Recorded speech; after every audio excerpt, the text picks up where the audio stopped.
membahas terkait dengan introduction of phylogenetic gitu ya. Walaupun ini sudah sebetulnya dibahas juga di bioinformatics, tampaknya ya ini saya ulang sekilas saja gitu ya, sehingga nanti kita bisa masuk lagi ke materi yang lain gitu ya. Nah, jadi eh, kita hari ini akan berbicara tentang phylogenetik. Kenapa phylogenetik? Karena memang phylogenetik ini cukup penting untuk kemudian kita bisa mengkaji apa yang disebut sebagai phylogeography gitu ya. Jadi phylogeography itu dalam ekologi molekuler itu memegang peranan penting karena memang kita bisa melihat proses migrasi atau distribusi dari suatu populasi berdasarkan lokasinya gitu ya. Dari kuliah yang pekan lalu yang dilakukan secara asinkron gitu ya, itu kan kita sudah bahas tentang variasi klinal gitu ya, bahwa yang namanya suatu populasi gitu ya atau suatu spesies itu karena ada kondisi lingkungan dia bisa tertekan gitu ya, sehingga kemudian eh, secara adaptasi gitu ya, maka dia bisa memiliki perbedaan bahkan morfologi yang cukup mencolok gitu ya.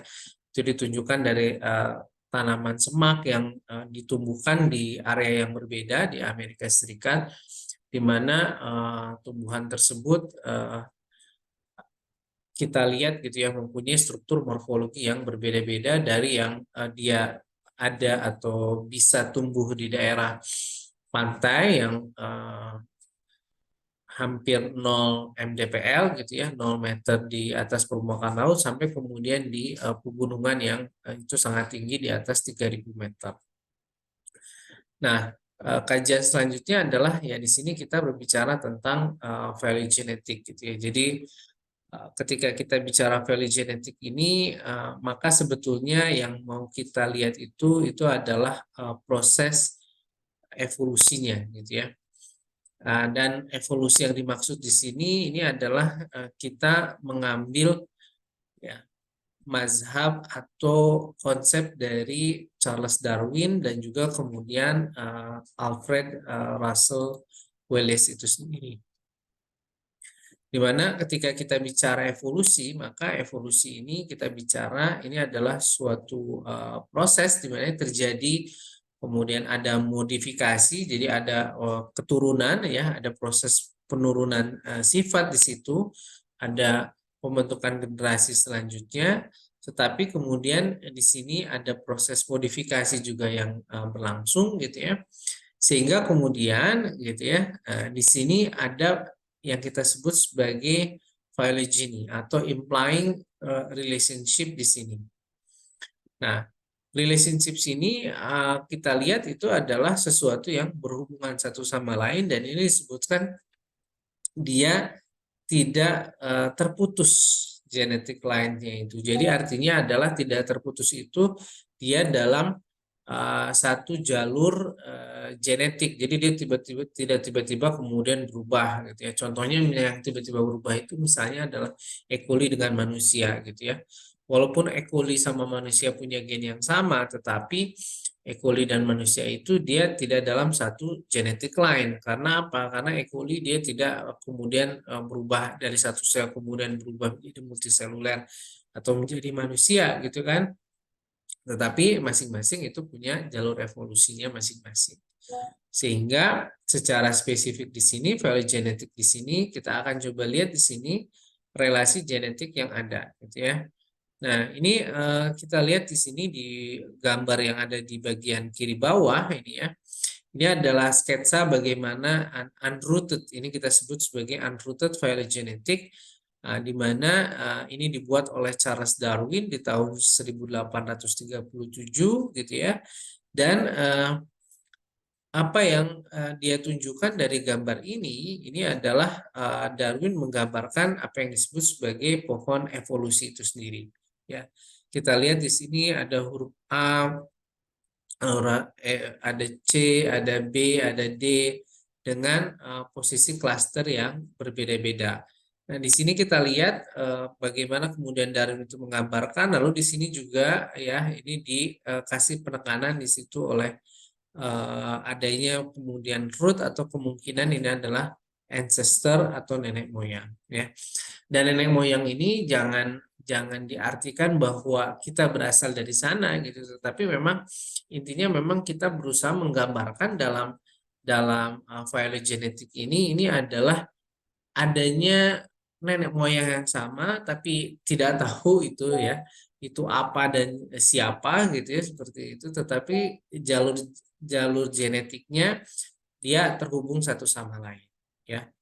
Nah, jadi evolusi itu kan sebetulnya adalah cara paling mudah menggambarkan suatu proses gitu ya. Jadi kalau misalnya apa benar kemudian misalnya manusia itu dari kera gitu ya, menurut saya itu tidak perlu diperdebatkan gitu ya, karena kan masing-masing itu dia berevolusi dalam spesiesnya gitu ya. Jelas yang namanya kera itu kan tidak mungkin dia serta-merta langsung berubah menjadi manusia seperti itu. Kalau memang iya seperti itu, maka itu pasti ada intermediate organismenya gitu ya. Artinya pasti dalam satu waktu ada kera yang dia setengah manusia, nanti ada setengah manusia yang dia tumbuh dan berubah jadi manusia, dan itu harus ada gitu ya. Kalau itu merupakan satu jalur eh, evolusi, tapi evolusi itu sebenarnya berlaku dalam spesiesnya atau genetik lainnya itu masing-masing. Nah, kemudian setelah Darwin itu gitu ya, ini adalah ide dari Darwin itu dikembangkan lagi dengan oleh Haeckel ya. Dia membentuk yang disebut sebagai phylogenetic tree, dan ini merupakan pohon phylogeny yang pertama yang menggambarkan makhluk hidup ya. Ini di bagian kanan bawah kita bisa lihat ini Haeckel mengusulkan sistem 3 pengelompokan di mana waktu itu makhluk hidup itu dibagi menjadi plante, kemudian ada protis, dan juga kemudian ada animalia di sini ya. Nah, ini menggambarkan bagaimana kemudian hubungannya ini ada akarnya, makanya disebut sebagai root ya. Kenapa disebut sebagai pohon? Karena dia punya banyak cabang di sini dan dia kemudian berasal dari satu ya, dari satu yang kita sebut sebagai ancestor atau nenek moyang istilahnya. Nah, kembali lagi gitu ya bahwa ini yang kemudian kita coba pelajari dalam molecular ecology juga, bahwa teori evolusi itu pertama dia selalu mengarah pada proses spesiasi gitu ya. Jadi kita harus apa namanya pada pakem bahwa yang namanya proses spesiasi itu gitu ya, itu pertama dia dipengaruhi oleh evolusi ya. Evolusi itu sendiri itu ya itu bisa berasal dari proses mutasi ya. Mutasi itu artinya sesuatu yang dia bisa muncul bisa karena proses replikasi DNA ya, bisa juga kemudian karena adanya mutagen dan lain sebagainya gitu ya. Nah, jadi mutasi ini dia bersifat individual dan juga kemudian dia bersifat acak. Kalau dia sudah muncul dalam satu populasi tertentu, maka kita bisa katakan itu sebagai polimorfisme ya. Thresholdnya itu sekitar 1% dari satu populasi. Jadi kalau ada satu populasi, misalnya kita menemukan di situ ada 1% misalnya yang matanya berwarna hijau, kemudian sisanya itu ada yang berwarna hitam dan lain sebagainya. Nah, maka yang warna hijau itu dikatakan sebagai polymorphism, gitu ya.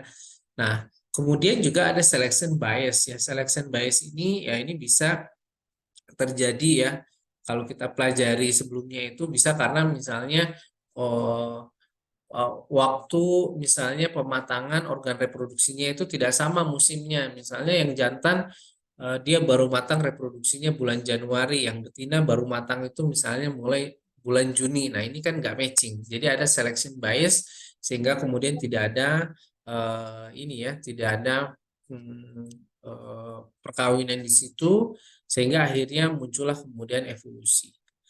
Nah, tentu ketika kita bicara proses spesiasi, maka spesiasi ini kita mengarah pada adanya perbedaan spesies. Jadi ya perbedaan spesies ini jangan jangan diartikan tadi itu sesuatu yang betul-betul berbeda gitu ya. Karena bisa jadi itu sesuatu yang memang sama juga gitu ya. Terutama kalau di tumbuhan kita lihat beberapa spesies atau bahkan di bakteri itu kan sampai dibuat diferensiasinya itu sampai level strain ya. Itu yang menunjukkan bahwa uh, persamaan atau perbedaan itu bisa jadi ukurannya itu persentasenya sangat rendah sekali gitu ya. Nah, juga kemudian ini juga spesiasi juga gitu ya. Kita pahami sebelumnya bisa karena adanya physical separations atau karena ada geographical barrier di situ sehingga di situ ada genetik varian yang kemudian dominan seperti misalnya pada revolusi industri ya. Pada revolusi industri itu yang terjadi misalnya adalah kita lihat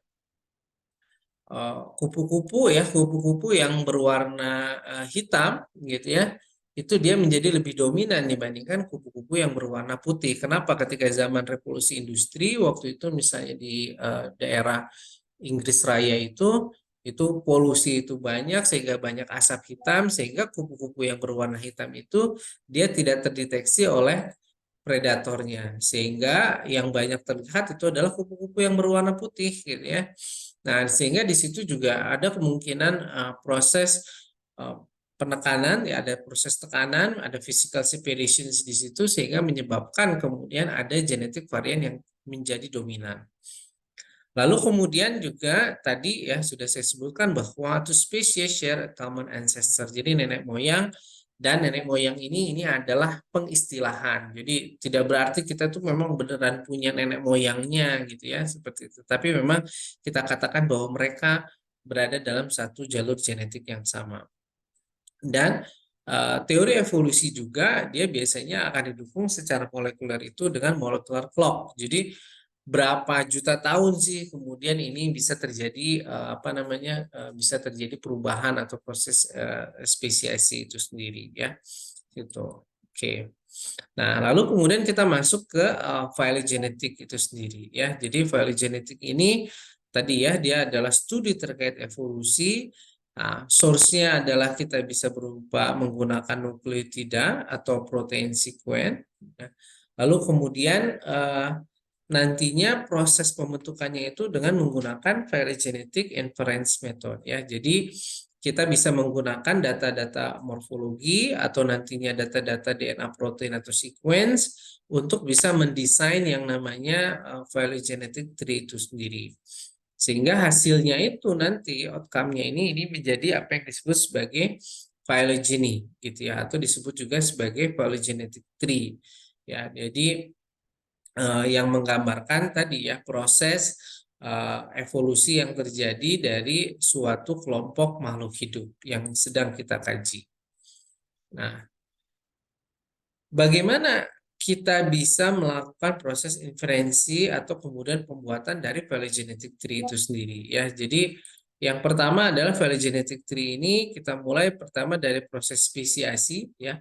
Dari proses spesiasi, spesiasi ini kemudian nanti kita akan bentuk di sini pohon phylogenetik. Lalu kemudian dari phylogenetik ini nanti kita lakukan metode inferensi ya, metode inferensi. Nah, sehingga kemudian nanti di sini gitu ya kita akan punya refleksi dari grafik ya dari set of objeknya ya. Jadi bisa spesies, bisa families, bisa genes atau protein dalam fase hierarkikal.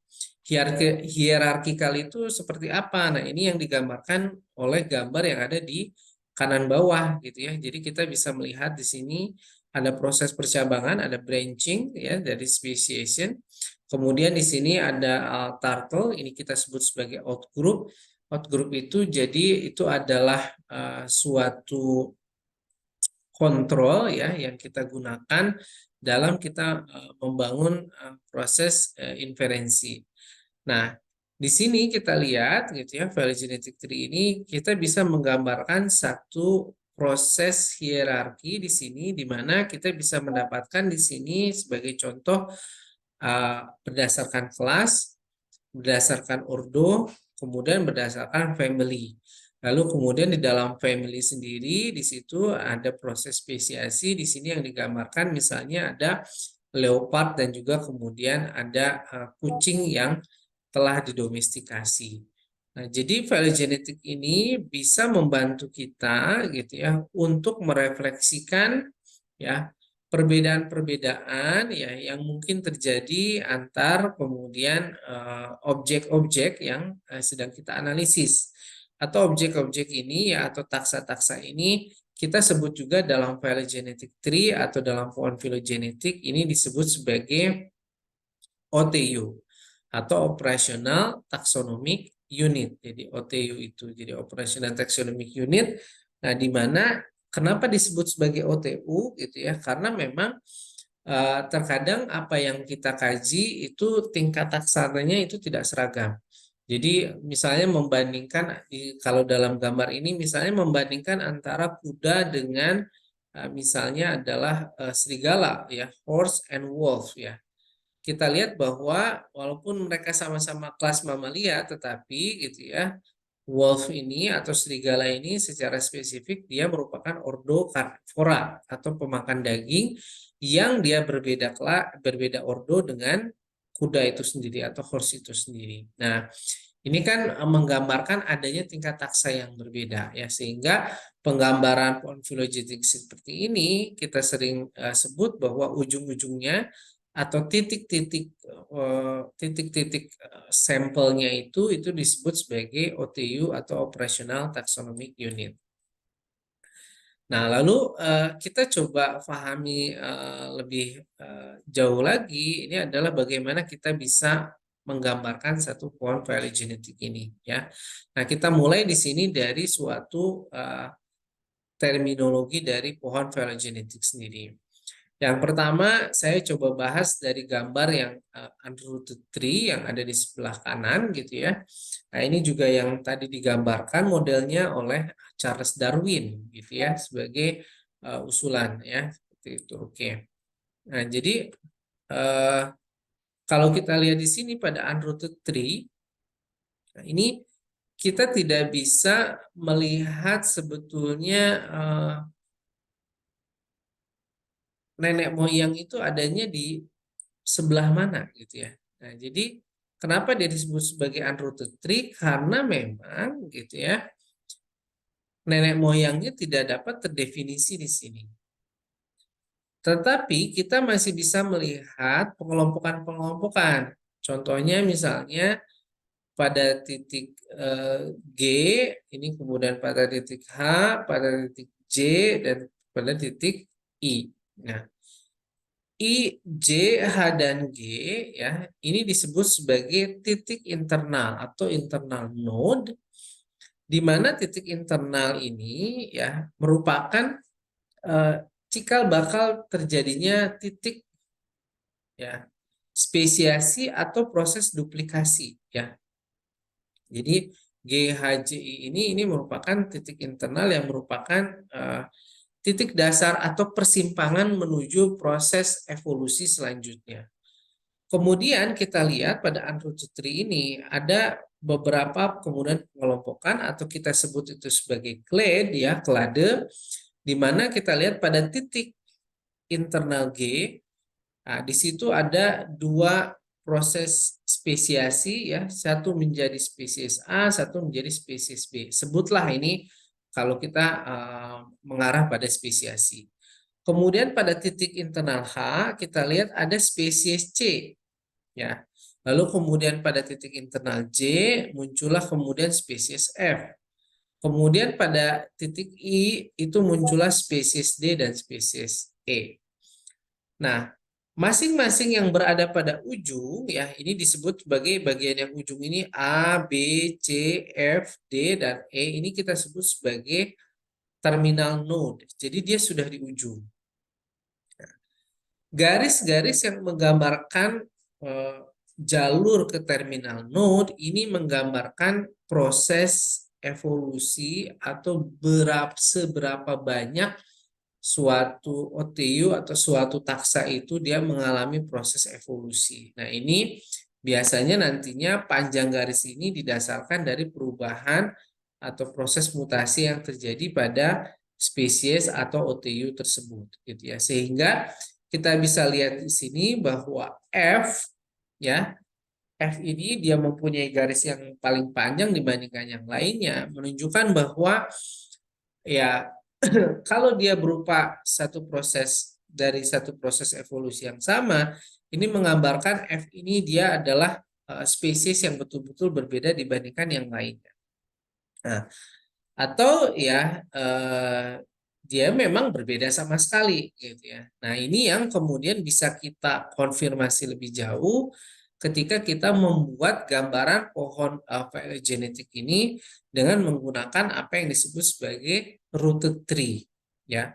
Nah, pada rooted tree ini kita lihat gitu ya, ini ada proses kita identifikasi di mana sih kemudian titik moyangnya itu. Titik nenek moyangnya atau disebut sebagai titik common ancestor-nya itu ada di mana. Sehingga pada rooted tree atau pohon yang sudah berakar ini gitu ya, nah kita bisa temukan gitu ya, ada titik awal, ada titik ini adalah K, ya, K ini yang dia memberikan gambaran tentang bagaimana arah evolusi itu. Sehingga dengan adanya root kita bisa melihat bahwa F, nah ini F ini tadi kan hipotesisnya bisa jadi ada dua ya. Yang pertama adalah apakah dia kemudian spesies yang betul-betul berbeda sama sekali, atau kemudian yang kedua dia yang memang mengalami proses mutasinya itu paling banyak. Nah, dalam rooted tree ternyata kita lihat dalam desainnya dia adalah berupa outgroup. Outgroup itu sekali lagi itu adalah suatu kontrol yang kita gunakan dalam membangun pohon filogenetik sehingga kita bisa memastikan bahwa pohon filogenetik yang kita hasilkan itu sudah cukup baik, gitu ya. Nah, lalu kemudian kita lihat ada proses pengelompokan yang kurang lebih sama, ya. Tapi saya mau fokus di sini pada bagian yang disebut sebagai clade. Ya, jadi kalau dalam rooted tree, clade atau pengelompokan atau clustering itu lebih mudah untuk dilihat. Sehingga kalau kita lihat proses misalnya titik evolusi dari K ke J, di mana J itu kemudian nanti akan dia menghasilkan di sini ada proses spesiasi dari E dan D menghasilkan pengelompokan sendiri, dan di sini ada proses spesiasi sendiri, sehingga di ujung ya D dan E ini kita katakan sebagai pohon dengan karakter monofiletik, ya, pohon dengan karakter monofiletik di sini. Nah, jadi D dan E ya dengan titik internal I dia adalah clade, ya. Dan clade ini bersifat monofiletik. Nah, kita lihat lagi pengelompokan yang lebih besar, ternyata ada titik H. Nah, ini juga titik H yang di sebelah kanan juga rooted tree, kita lihat titik H, dia mempunyai juga pengelompokan. Nah, kenapa ABC ini masih disebut sebagai monofiletik? Karena memang pendefinisian clade itu bisa jadi dia berbeda-beda, ya. Nah, tetapi kalau kita melihat dari jalur evolusinya, maka pada titik H, ya, itu ada persimpangan di mana ada proses spesiasi C secara langsung. Lalu pada titik H ini juga ada proses menuju, nah ini ada ke titik G. Titik G ini disebut sebagai intermediate, ya. Ini ada sebagai titik intermediate dari suatu proses evolusi. Harusnya, ya, kalau dia berupa titik ya, titik yang real itu seharusnya ada spesies G. Tapi kenyataannya memang ya karena yang namanya ini adalah genetic line, jadi ini tuh secara realnya tidak ada, sehingga proses evolusi itu langsung menuju apakah dia menjadi A ataukah dia menjadi B. Jadi G, H, J, K ini ya walaupun dia adalah suatu titik evolusi, tetapi dia sebetulnya adalah titik yang semu, gitu ya. Dia hanya menjadi persimpangan jalan dari suatu proses evolusi. Ya. Spesiesnya sendiri itu tidak ada, tidak real gitu ya di situ. Nah, ini yang perlu kita pahami ya. Jadi ini adalah cara sederhana untuk bisa menggambarkan proses. Nah, kemudian juga dalam kita melakukan proses analisis nantinya, itu adalah penting bagaimana kita memperhatikan topologi atau bentuk dari suatu pohon filogenetik. Kenapa ini menjadi penting? Karena jangan sampai kemudian kita salah untuk mengkaji. Ya, sebagai contoh ini adalah A dan B. Ini sebetulnya kan dia menggambarkan pohon filogenetik yang serupa. Ya, ini pohon filogeni yang sama. Nah, kita lihat A dan B itu selalu sama. Ya, dan A dan B itu dia punya titik di G dan dia selalu bersama dengan C.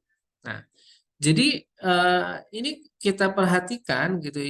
Yang perlu kita perhatikan itu adalah bagaimana positioning. Karena program ya itu bisa saja dia melakukan generasi atau pembuatan pohon itu secara acak.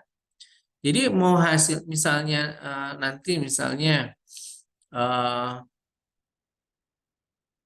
kita melakukan analisis ternyata dapatnya hasilnya A. Nah, satu lagi analisis mendapatkan hasilnya B. Tapi sebetulnya dia adalah pohon yang sama. Karena apa? Konsistensi dari proses clustering dari OTU-nya itu tetap sama. Ya, situ. Oke. Nah, lalu kemudian kita coba lihat extend gitu ya. Kalau tadi kita sudah berbicara tentang apa namanya monofiletik. Nah, kita kemudian lihat bagaimana suatu pengelompokan itu ya tipe-tipe dari pohon filogenetik yang bisa kita dapatkan dalam suatu eksperimen gitu ya.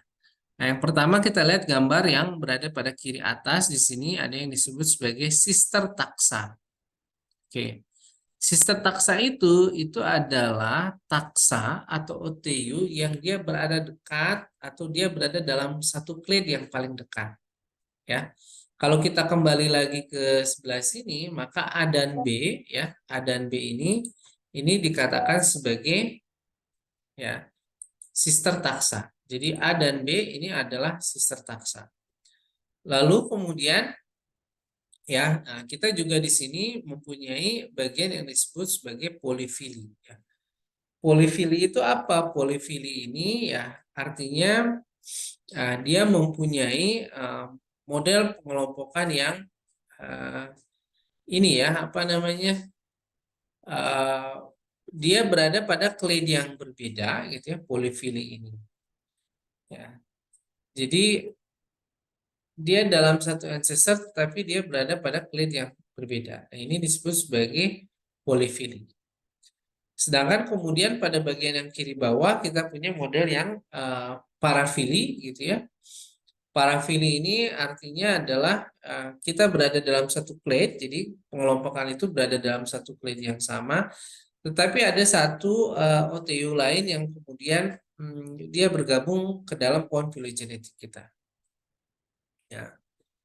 Nah, lalu kemudian ada istilah yang lain gitu ya. Ini ada yang istilah yang disebut sebagai bifurcating gitu ya. Jadi bifurcating ini dia ada proses apa namanya evolusi yang berlangsung secara cepat ya, baik spesiasi maupun duplikasinya. Jadi dari di titik ini gitu ya kemudian dia berevolusi, kemudian pada satu waktu tertentu dia berubah lagi, mengalami spesiasi lagi. Nah, ini yang disebut sebagai titik atau model bifurcating. Dan lalu kemudian ada juga yang disebut sebagai politomi, di mana kalau pada politomi ini gitu ya, kecenderungannya adalah OTO-OTO ini dia berevolusi dengan kurang lebih waktu yang sama. Jadi ada proses yang terjadi secara bersamaan, misalnya pada A, B, C, ya. Begitu spesiesnya ada, dia kemudian berevolusi secara bersama-sama sehingga kemudian membentuk satu clade yang bersifat politomis. Oke, sampai di sini ada pertanyaan dulu, silakan.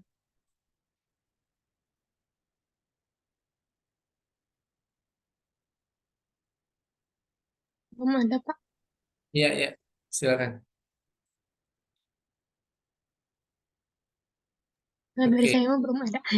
oke, oke, sip ya, ya, oke.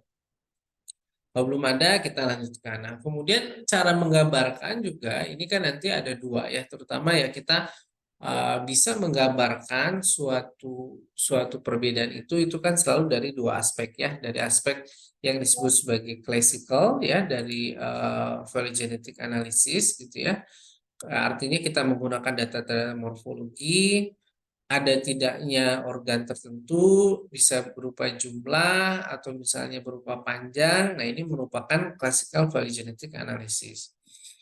Lalu kemudian menggunakan modern biological ya, atau kita menggunakan fitur-fitur molekuler seperti yang kita pelajari dalam ekologi molekuler, di mana kita menggabungkan nanti definisi homologi ya. Jadi ini merupakan bagaimana kita melihat gitu ya, aspek evolusi ya, baik dari dia sequence protein maupun DNA, di mana homologi ini dia bisa berarti pada dua hal ya. Satu, dia bisa bersifat paralog, yang kedua dia bisa bersifat ortolog ya. Jadi ini adalah secara paralog itu dua segmen DNA-nya gitu kan. Ya, itu bisa mempunyai common ancestor ya, tapi dia duplication event. Contohnya adalah alfa globin dengan beta globin pada manusia itu kita sebut sebagai paralog. Gen globin pada manusia berduplikasi, dia menjadi alfa dan menjadi beta. Itu disebut sebagai paralog. Atau spesiesnya sama tetapi fungsinya berbeda. Itu adalah paralog. Lalu aspek homologi juga kita bisa melihat apa yang disebut sebagai ortolog ya. Di mana ortolog itu kita mulai misalnya dari alfa globin, tapi alfa globin dari manusia dan alfa globin dari misalnya mencit. Nah, dua-duanya sama-sama alfa globin, mempunyai fungsi ya enzimatik atau kemudian struktur protein yang sama. Tetapi dia berasal dari ya dua ya dua spesies yang berbeda gitu. Jadi dua spesies yang berbeda ini disebut sebagai ortolog. Nah, nantinya ketika kita mengkaji, terutama menggunakan gen-gen yang bersifat homolog, ya, maka kita harus bisa tahu gitu ya, apakah gen tersebut misalnya bersifat ortolog atau bersifat paralog. Jadi jangan sampai kemudian kita misinterpret. Oleh karena itu dari awal kita harus betul-betul gitu ya memperhatikan gitu ya sumber data kita itu seperti apa ya. Kajiannya harus jelas, mau kajian paralog, mau kajian ortolog atau digabungkan. Karena nanti kalau hasilnya ternyata mix dan membingungkan, nah itu nanti kan repot juga kita membahasnya. Jadi kita juga penting di sini untuk bisa memahami dari awal ya bagaimana homologi dari gen-gen yang ada. Oke. Nah, ini adalah proses step by step-nya. Jadi kita harus mulai di sini dari proses biological problem-nya, question-nya seperti apa, kemudian data sampling-nya bagaimana, ya, search strateginya seperti apa, base tree-nya itu kemudian bagaimana. Oke. Nah, ini adalah contohnya gitu ya, bagaimana kita mau bisa gitu ya mencari nih relasi antara gitu ya, ini citah Amerika yang sudah punah gitu ya, ini disebut sebagai Miracinonyx trumani ya, American cheetah dengan kucing-kucing yang lain ya. Jadi kalau dari Amerika ini spesiesnya Miracinonyx ya, tapi kalau citanya sendiri itu adalah Acinonyx jubatus. Kemudian juga kita bandingkan misalnya dengan puma. Puma itu adalah Felis concolor gitu ya. Nah, jadi ini dibahas dalam satu jurnal Evolutions of the Extinct Saber-toothed and the American Cheetah-like Cat ya. Ya, ini adalah Miracinonyx trumani. Nah, jadi kita harus mulai dulu dari sini gitu ya. Nah, nanti pemilihan datanya. Nah, ini adalah penting gitu ya, kita bisa memahami. Nah, pertama, kalau dia adalah eukariot, maka kita bisa menggunakan data dari mitokondria ya. Nah, tetapi kita perlu paham data mitokondria itu karakternya seperti apa ya. Yang pertama dia adalah single gene. Jadi single gene ini dia enak ya. Karena apa? Karena dia tidak mengalami duplikasi ya. Mitokondria gennya hanya di situ-situ saja.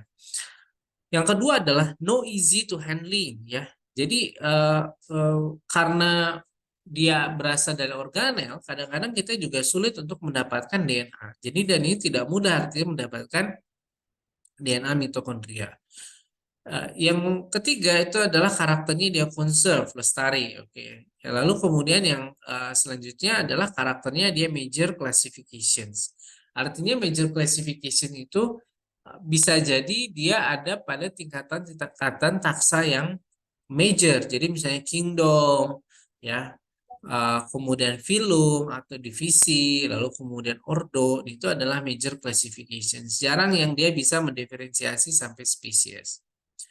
Nah, kita juga bisa misalnya menggunakan nuklir DNA, ya, di mana nuklir DNA ini dia adalah berupa family gene, lalu kemudian dia juga easy to handling. Kemudian yang ketiga itu adalah polymorphic. Nah, ini polymorphic ini perlu kita garis bawahi. Artinya adalah kemungkinan besar kalau dia organisme yang bersifat diploid, maka eh, dia bisa bersifat homozigot maupun bisa bersifat heterozigot. Kemudian dia bersifat lestari. Nah, lalu nuklear DNA ini dia minor classifications, jadi pada beberapa kasus tertentu, gitu ya, dia bisa mengklasifikasi sampai kemudian level spesies ya di situ. Nah, untuk tanaman kita juga bisa extending gitu ya, seperti itu. Chloroplast DNA ini menggunakan chloroplast DNA karena dia karakternya sama dengan mitochondrial ya, jadi dia adalah berupa single gene. Tetapi karena misalnya chloroplast ini dia kan merupakan juga penyimpan pigmen klorofil sehingga dia abundance ya. Jadi kita bisa menemukan cukup banyak itu kalau di daun itu sudah pasti banyak kan kloroplasnya gitu sehingga lebih mudah untuk dihandling dibandingkan dengan mitochondrial ya. Kemudian dia bersifat conserve dan juga kemudian major classifications. Jadi yang jelas tidak ada silver bullet gitu ya. Jadi tidak ada kemudian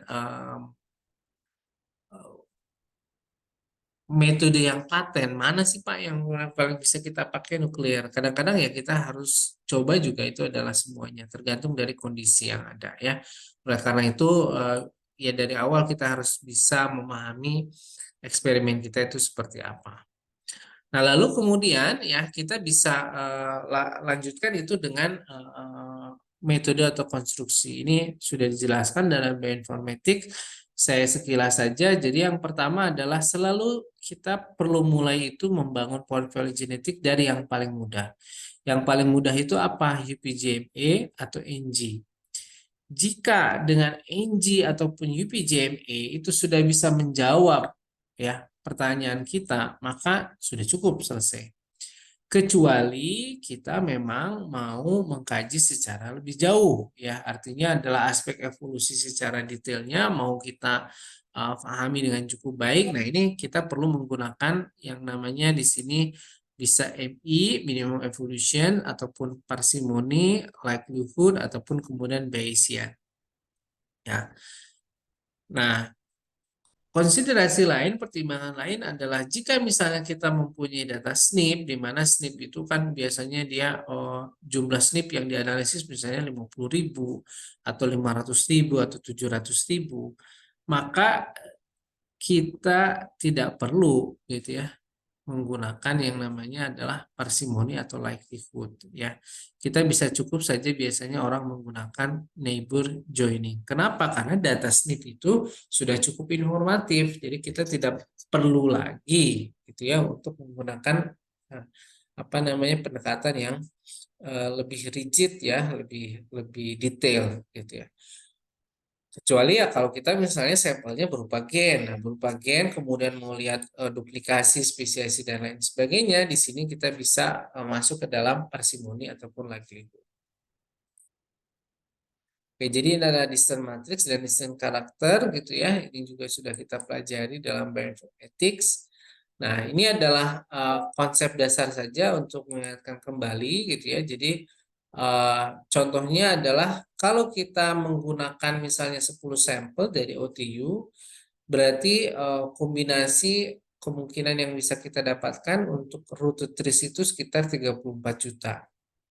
Sedangkan untuk yang unrooted tree itu adalah sekitar 2 juta. Di mana ya kita tahu bahwa yang namanya rooted itu adalah diambil dari unrooted dikali 2n min 3 ya, kayak gitu. Nah, jadi ini adalah tree searching methods ya, ini ada exhaustive search, ada branch and bound, ada heuristic, dan ini beberapa hal ya. Gitu. Oke. Nah, ini adalah brand and bound search ya. Ini adalah teknik saja. Intinya adalah kita akan mencari di situ pohon-pohon yang secara optimal gitu ya. Jadi biasanya nanti akan ada pohon pertama dulu yang akan dibuat, lalu pohon itu nanti akan direvisi sampai mencapai bagian yang disebut sebagai lokal optima, dan nanti kemudian dia akan masuk ke global optima gitu ya. Nah, intinya adalah dia akan ada proses iterasi pengulangan sampai akhirnya menemukan bagian yang optimal. Kemudian ada heuristic search ya, ini ada heuristic search, ini ada find initial tree gitu ya. Nah, ini lalu kemudian dia akan jalan lagi untuk mencari gitu ya. Nah, kalau heuristic itu dia berhentinya sampai di lokal optima. Kalau tadi itu dia yang sebelumnya branch and bound itu dia akan sampai ke global optima, tapi ini lebih lama. Kalau lokal optima dari starting point dia kemudian sudah menemukan, nah ini yang kemudian diambil sebagai salah satu pohon. Nah, ini adalah beberapa ya metode yang ada, algoritma yang ada, mulai dari karakter base, itu dia bisa berupa maksimum parsimoni, likelihood, ataupun Bayesian inference. Dan untuk distance base itu bisa menggunakan UPGMA dan Neighbor joining. Oke, nah kapan kita bisa mengambil pohon yang paling baik? Ya, ini adalah parameternya kita bisa ambil yaitu adalah optimality, di mana optimality-nya itu diambil dari salah satunya adalah parsimoni. Nah, di mana parsimoni itu dia akan mengambil ya dua kombinasi nukleotida yang berbeda. Nah, kita coba lihat saja di sini sebagai simulasinya. Jadi ini adalah simulasi dari satu hipotesis pohon yang sedang dibuat dalam analisis phylogenetik ya. Nah, yang pertama adalah misalnya pohon itu dihipotesiskan bahwa kelompok 1 dan 2 ya, itu dia dalam satu kelompok. 3 dan 4 itu juga dalam satu kelompok. Gitu ya. Nah, satunya lagi hipotesisnya itu dia agak berbeda, di mana 1 dan 3 itu adalah satu kelompok, 2 dan 4 itu adalah satu kelompok. Ya, jadi perbedaannya ini 1 dan 2, 3 dan 4, ini 1 dan 3, kemudian 2 dan 4. Nah, bagaimana kita menentukan situs parsimoni gitu ya? Bagaimana kita menentukan situs parsimoni di sini? Nah, yang pertama adalah kalau misalnya kita lihat di awal gitu ya. Misalnya ini sekuensinya A semua nih, antara 1, 2, 3, 4 itu gitu ya, itu sekuensinya A semua. Maka bagian ini disebut sebagai situs yang tidak informatif. Kalau dia tidak informatif gitu ya, maka dia diberikan nilai atau scoring bobot 0. Nah, begitu juga selanjutnya kalau dia berupa C, maka dia akan diberi bobot 0. Ketika pada suatu titik atau pada suatu situs dia memiliki variabilitas di situ, di mana kita lihat di sini 1 dan 2 itu sama ya berupa CC, 3 dan 4 itu berbeda. Nah, sehingga kemudian kita lihat di sini proses simulasi yang terjadi gitu ya. Pada pohon yang ada di sebelah kiri bawah, kita lihat di sini C dan C itu dia dalam satu kelompok. Sedangkan pada pohon yang ada di kanan bawah, C dan T itu dalam satu kelompok. Nah, kita coba kaji dari aspek evolusinya. Yang lebih mudah itu apakah C dia dalam satu kelompok lalu pindah ke T, atau dari C dia berevolusi dulu ke sini lalu pindah ke T. Nah, jadi logiknya itu adalah ya di sini C dulu gitu ya, baru ke T, lalu kemudian kalau yang ini dia agak lebih kurang ya, ini kurang masuk akal, sehingga ini kita kasih bobot scoring untuk C itu adalah 1. Nah, untuk yang 3 dan 4 itu adalah kita bobot itu dengan 2 gitu ya. Nah, begitu selanjutnya. Nah, kita lihat, oh ini C sama G, oke, dia punya kecenderungan yang sama ya. Kemudian yang C selanjutnya itu pasti 0. Nah, lalu kemudian ada di sini pada sequence yang kedua, ada ini di sini 01, ini A ya. Nah, A ini kita lihat T pada titik internal, kemudian dia menjadi A. Nah, begitu juga sebetulnya yang di kanan itu punya proses yang serupa. Sehingga walaupun ada perbedaan di sini, tetapi konsepnya sama. T dia akan berubah menjadi A. Ya. Nah, kita lanjutkan kembali di sini. Nah, ini juga sama nih.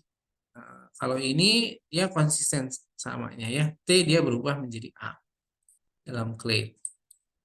Nah, terakhir di sini ada A. Ada yang hilang di sini. Ada sequence yang hilang nih. C-nya di sini hilang. Jadi C menjadi A. Oke. Nah, lalu di sini setelah kemudian kita lihat di sini, kita hitung ya apa yang disebut sebagai optimality criterion itu. Nah, sehingga kita akan memilih dari situs parsimoni yang ada itu, kita akan memilih nilai yang paling kecil atau di mana nilai kemungkinan terjadinya mutasi yang paling rendah ya. Yaitu adalah pada titik ini ya, pada titik yang 1, 2, 3, 4 ini ya, 1, 2, 3, 4 ini. Oke. Nah, itu adalah contoh dari simulasi parsimoni. Nah, selanjutnya adalah kita lihat di sini tree evolution method, ini adalah bootstrapping. Inti dari bootstrapping ini sebetulnya adalah bagaimana kita menguji secara statistik dengan perulangan atau sampling secara acak. Nah, ini adalah contoh ketika kita mempunyai nilai 100 dan 90, ini apa artinya ya.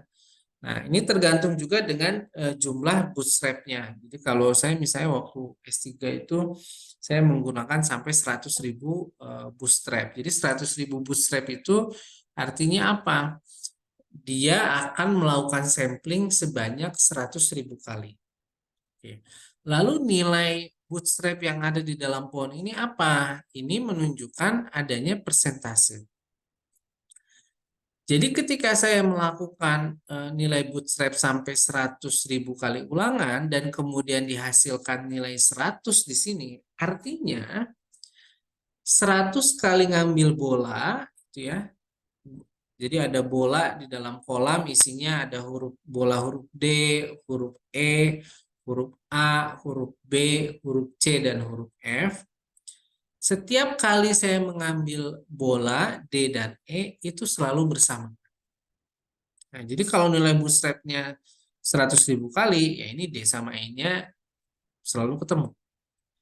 Nah, kalau untuk yang nilai bootstrapnya hanya 90, ini ketika A dan B-nya itu diambil, kalau 100.000 kali itu berarti 90.000-nya itu dia akan menghasilkan A dan B secara berkelompok, sisanya acak. Bisa A dengan C, bisa A dengan D, bisa A dengan E. Nah, itu sisanya itu akan menjadi acak. Sehingga bootstrap ini menunjukkan kekokohan dari suatu pohon, ya, seperti itu. Nah, bagaimana sebenarnya bootstrap itu dilakukan gitu ya. Nah, ini adalah sebetulnya sebagai ini saja ya, sebagai simulasi saja. Jadi bootstrap itu pertama-tama dia akan menghitung ya berapa sih nilainya ya. Ini adalah contoh bagaimana suatu sequence ini ada spesies 1, spesies 2, spesies 3, spesies 4. Ini urutan 1, 2, 3, 4, 5, 6, 7. Ya. Nah, bootstrap itu dia akan mengacak sequence ini. Ya, misalnya ini koordinat 1, koordinat 2, koordinat 3, 4, 5, 6, 7 diacak. Kombinasinya misalnya kombinasi pertama 1, 2, 2, 4, 5, 6, 7. Kombinasi kedua 1, 3, 3, 4, 5, 6, 7. Kombinasi ketiga 1, 2, 3, 4, 5, 6, 7. Kombinasi keempat 1, 2, 4, 4, 5, 6, 7. Ketika kombinasi acak ini dilakukan, dilihatlah kemudian hasil pohon. Ya, lihat hasil pohonnya. Oh, yang ini A sama B selalu berkelompok. C sama D selalu berkelompok. Nah, bootstrap yang kedua, nah ini A sama C ternyata berkelompok. B dan D dia berkelompok. Nah, dari 4 kali bootstrap, ya, itu hanya satu saja yang dia tidak bersifat konsisten. Sehingga dari sini kita bisa menghitung nilai bootstrap dari pohon ini, ya, yaitu adalah ada 3 yang bernilai sama, ya, dari jumlah total bootstrap itu adalah 4, sehingga 3/4 nilainya adalah 0,75. Oke. Nah, ini adalah ya ini beberapa gitu ya, apa namanya, gambaran bagaimana file geografi itu juga dilakukan, ya. Ini dari data-data yang ada, ya. Ini contohnya adalah Blanos leopard lizard ini pada kadal. Nah, ini menggunakan SNP. Nah, ini nanti dilihat gitu ya, seperti itu. Kemudian ini adalah berikut kesimpulannya gitu ya. Lalu kemudian ada data SNP dan data mitochondrial DNA gitu ya. Lalu ada SIGGRASS juga gitu ya. Ini menggunakan SNP ya. Nah, ini bagaimana kemudian kelebihan dan kekurangannya. Nah, ini bisa nanti dibaca secara lebih lanjut gitu ya. Jadi ini aplikasi-aplikasi dalam file geografi gitu ya, untuk bisa kemudian kita mempelajari gimana sih kita memilih apa namanya sumber-sumber materi genetiknya, apakah dari mitokondria, apakah dari nukleus, apakah dari kloroplas. Nah, ini studinya itu bisa bermacam-macam. Nah, ini adalah contoh juga ya, ini pada aquatic plant misalnya. Nah, ini kita memberikan gambaran yang berbeda gitu ya. Nah, ini kita lihat pada satu itu, ini dia merupakan pohon yang sifatnya adalah rooted, tapi dia hanya fokus pada pengelompokan. Jadi dia tidak peduli dengan satu proses evolusinya. Jadi panjang garis horizontalnya itu dibuat sama semua. Jadi kalau menemu pohon yang seperti ini, lalu kemudian panjang garisnya sama gitu ya di situ, maka ya di sini dia tidak menggambarkan evolusi. Nah, kalau pada pohon yang kedua, ya ini dia sudah di scale, jadi itu sudah kemudian memasukkan aspek evolusinya. Sehingga di sini kita bisa lihat bahwa antara spesies Potamogeton crispus ya dengan Potamogeton richardsoni ada kemungkinan dia adalah spesies yang sama. Kenapa? Karena tidak muncul garis horizontal sama sekali di sini. Ya. Kemudian Potamogeton zosteriformis dia berevolusi lebih panjang, lebih jauh, sehingga memang dari secara spesies pun secara molekuler dia cukup berbeda. Nah, untuk spesies-spesies lain seperti Stratiotes, kemudian Elodea, dia mengalami apa namanya spesies sendiri. Berikut juga dengan Ceratophyllum dan Myriophyllum. Nah, bisa jadi antara Ceratophyllum dan Myriophyllum ini dia merupakan outgroup dari OTI yang besar ini gitu ya. Nah, kalau yang ketiga ini merupakan yang bagian yang unrooted ya. Ini adalah cara kita juga menggambarkan proses evolusi. Ini ada beberapa referensinya. Oke. Sampai di sini ada pertanyaan dulu, silakan.